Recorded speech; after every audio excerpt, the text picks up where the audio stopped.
Story 1. The Google search that changed everything. I had always thought my church, the Light of Grace, was a tight-knit, spiritual community. One night, out of curiosity, I Googled its name. My stomach dropped. Article after article about our leader being accused of assaulting women.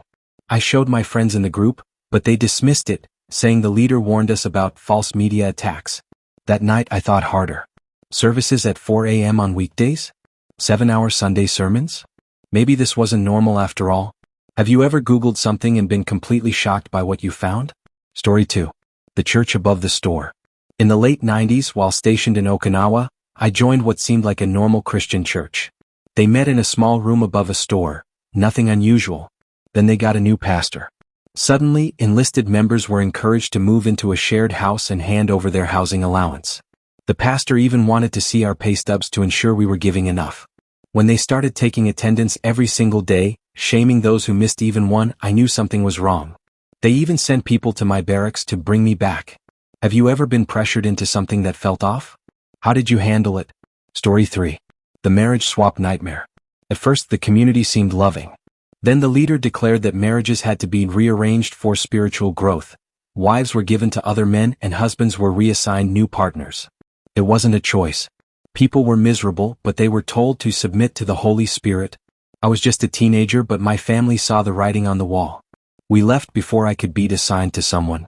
What would you do if someone tried to control your personal relationships? Story 4. Born into a religion I never chose.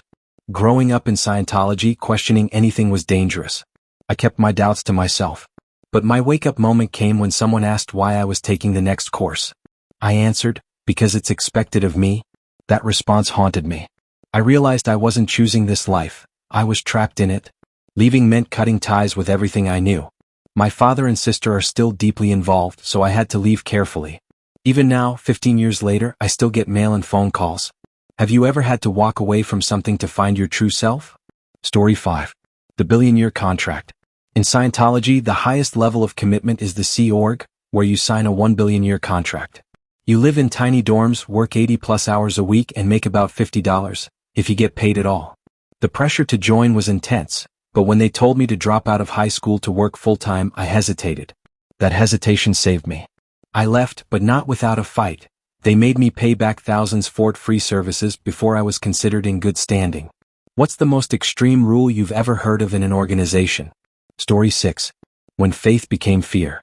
I was raised in the Path of Truth Church. At first, I loved the community. But when I questioned small things, I was told I was letting the devil in. Soon, we weren't allowed outside contact.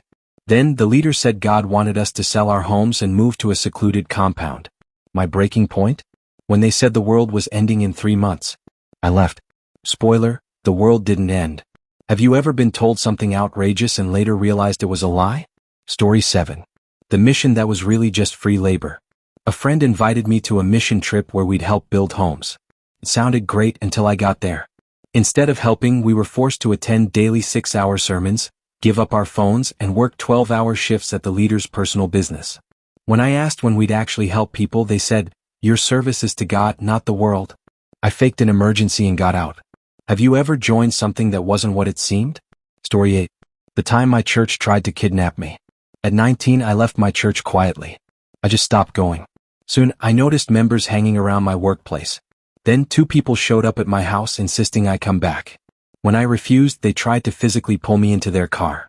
Thankfully, my neighbors saw and called the police. What would you do if someone refused to let you leave a group? Story 9. When the leader became the second coming. Everything changed when our pastor declared he was the reincarnation of Christ. He claimed he had divine authority over us. Those who doubted were shamed, or worse. Members started cutting off their families, quitting their jobs, and handing over their savings. I knew I had to leave. But leaving meant exile. No one would speak to me again. I lost friends, but I got my freedom. What's the wildest thing you've ever heard a leader claim? Story 10. The price of leaving. When I decided to leave my religious group, I thought I could just walk away. I was wrong. They sent people to my house. They told my family I was lost and in danger. They even tried to get me fired. It took years to fully separate, but now I finally feel free. What's something you thought would be easy but turned out way harder than expected? Story 11. The church that stole my future. Growing up, I wasn't allowed to question anything. I attended church daily, wore only long skirts, and was told my life's mission was to marry and have children. College? Irrelevant. Studying? Pointless. Even the SATs were forbidden. Why prepare for a future I wasn't meant to have? At 17 I was beaten with a belt for wearing jeans. Now, I wear what I want, think for myself, and my father calls my daughter a bastard. We don't speak. I hated my life in that cult, but I love my life now. What's a rule from your childhood that you later realized was ridiculous? Story 12. The used tape analogy. At 15, my youth pastor held up a piece of Scotch tape. "This is you before sex," he said. He stuck it to the wall, peeled it off, then stuck it again. "This is you after sex." The tape lost its stickiness. Nobody wants used tape. I sat there, humiliated. Years later, I realized how twisted that was. Women aren't objects that lose value.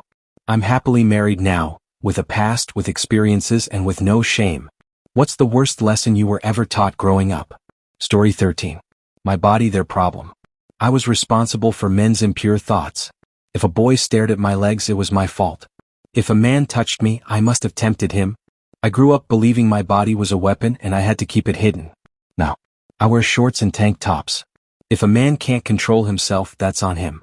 Have you ever been blamed for something that wasn't your fault? Story 14. No voice, no choice. In my church, women had no say in their reproductive health. No birth control. No say in when or if they had kids. That was God's decision.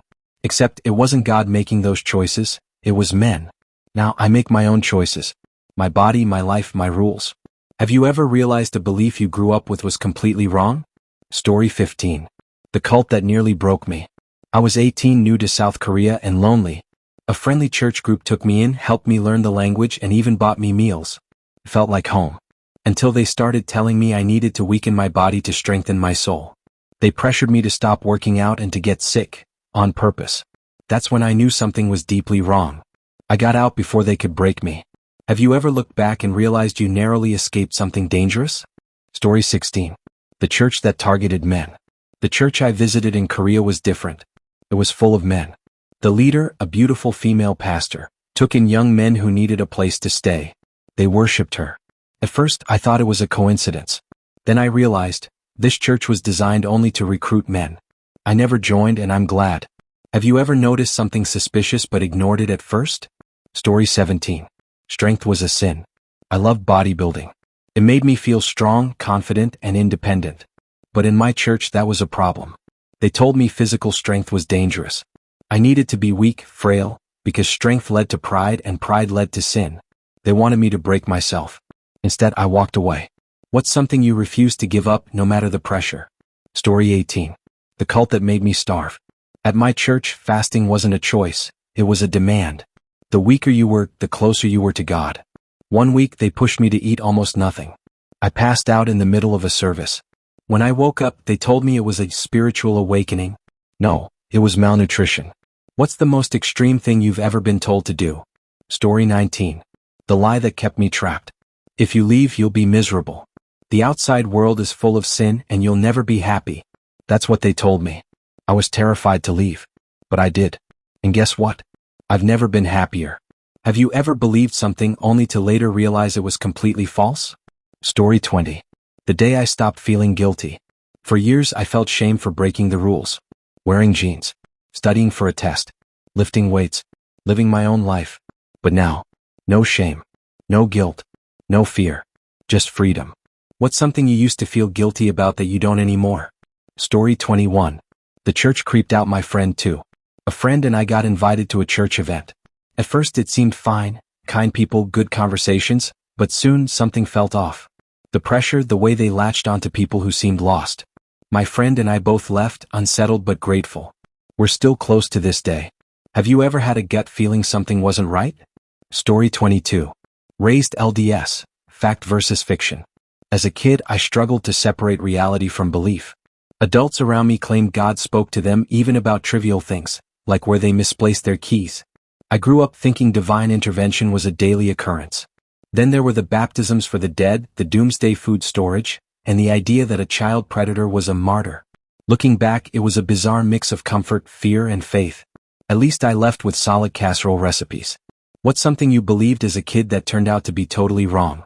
Sometimes the most innocent-seeming stories hide the darkest secrets. And sometimes the people suffering the most are right in front of us, completely unnoticed. Have you ever experienced something that at first seemed normal, but later turned out to be something much more chilling?